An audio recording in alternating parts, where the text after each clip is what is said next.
Good morning children, welcome to the Shivaji Group of Institution online classes. Kids, I am your Hindi teacher. Today I am going to take Hindi language class. बच्चों, पिछली कक्षा में मैंने आपको Hindi language में part 5 link पूरा करा दिया है। लिंक के अभ्यास कर और कॉपी में भी वो मैंने कंप्लीट करा दिया है। तो आज मैं आपको हिंदी लैंग्वेज में पार्ट 6 पार्ट का नाम वचन कराने जा रही हूँ। सबसे पहले मैं आपको वचन के विषय में बता दूं, जिस शब्दों से हमें संख्या के एक या एक से अधिक होने का पता चलता है उसे हम क्या कहते हैं बच्चों? वचन कहते हैं। तो चलिए हम लोग आज वचन के विषय में पढ़ते हैं।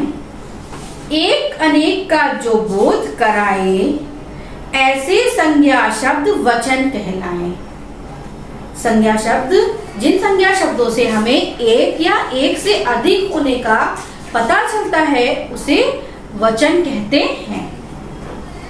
वचन, चित्रों को देखो और नीचे लिखे वाक्यों को ध्यान से पढ़ो।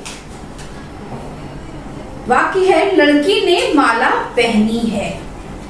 इसमें एक लड़की है तो इसलिए यहाँ पे क्या लिखा है? लड़की। फिर दूसरे वाक्य में क्या लिखा है? लड़कियों ने मालाएं पहनी हैं। तो यहाँ पर एक से अधिक लड़कियां हैं तो वचन बदल जाएगा। क्या हो जाएगा? लड़कियां। लड़की का जब ज्यादा लड़कियां होंगी, अनेक क्या होगा? लड़कियां।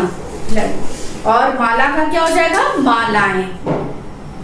इन वाक्यों में लड़की और माला शब्द एक संख्या और लड़कियों तथा मालाएं शब्द से अधिक संख्या का बोध हो रहा है। इसे ही वचन कहते हैं। वचन किसे कहते हैं? मैंने अभी आपको बताया था, जिन सब संज्ञा शब्दों से एक या संख्या में एक से अधिक होने का पता चले उसे वचन कहते हैं। संज्ञा शब्द के जिस रूप से उसके एक या एक से अधिक होने का बोध होता है उसे वचन कहते हैं। एक बार फिर से रिपीट करते हैं। संज्ञा शब्द के जिस रूप से उसके एक या एक से अधिक होने का बोध होता है उसे वचन कहते हैं। वचन के भेद, वचन के कितने भेद होते हैं बच्चों? वचन के 2 भेद होते हैं। वचन के कितने भेद होते हैं? वचन के 2 भेद होते हैं। कौन कौन से? एक वचन और बहुवचन। एक वचन में क्या होता है बच्चों? जिसमें जिन संज्ञा शब्दों से संख्या के एक होने का पता चलता है उसे एक वचन कहते हैं। और जिन संज्ञा शब्दों से एक से अधिक होने का, 2 भी हो सकती, 3 भी, 4 भी, मतलब उनकी कोई काउंटिंग नहीं है। अगर एक से ज्यादा है तो वो किस में आएंगे? बहुवचन में। तो वचन के कितने भेद होते हैं? वचन के 2 भेद होते हैं, एक वचन और बहुवचन। एक वचन संज्ञा शब्द के जिस रूप से उसके एक होने का बोध हो उसे एक वचन कहते हैं। जैसे लड़का, पत्ता, किताब। बहुवचन में क्या है? संज्ञा शब्द के जिस रूप से उसके एक से अधिक होने का ज्ञान हो उसे बहुवचन कहते हैं। जैसे लड़के, पत्ते, किताबें। ये भी जाने, बड़ों तथा महापुरुषों के लिए सदा बहुवचन शब्दों का प्रयोग किया जाता है। बड़े लोग जो होते हैं बड़ों के लिए और जो महापुरुष हैं उनके लिए बहुवचन का प्रयोग किया जाता है। जैसे पंडित जवाहरलाल नेहरू हमारे देश के प्रधानमंत्री थे। नीचे लिखे शब्दों को ध्यान से पढ़िए और याद करिए। बच्चों, जो ये शब्द दिए हुए हैं इन्हें आपको याद करना है। मैं आपको एक बार पढ़ा देती हूँ और समझा देती हूँ, जिससे आपको होमवर्क में घर पर इसे याद करना है। ये आपका होमवर्क है, इसे आपको घर पर याद करना है। रुपया, इसका बहुवचन रुपए। बात, इसका बहुवचन बातें। आँख, आँखें। शाखा, शाखाएं। बहू, बहुएं।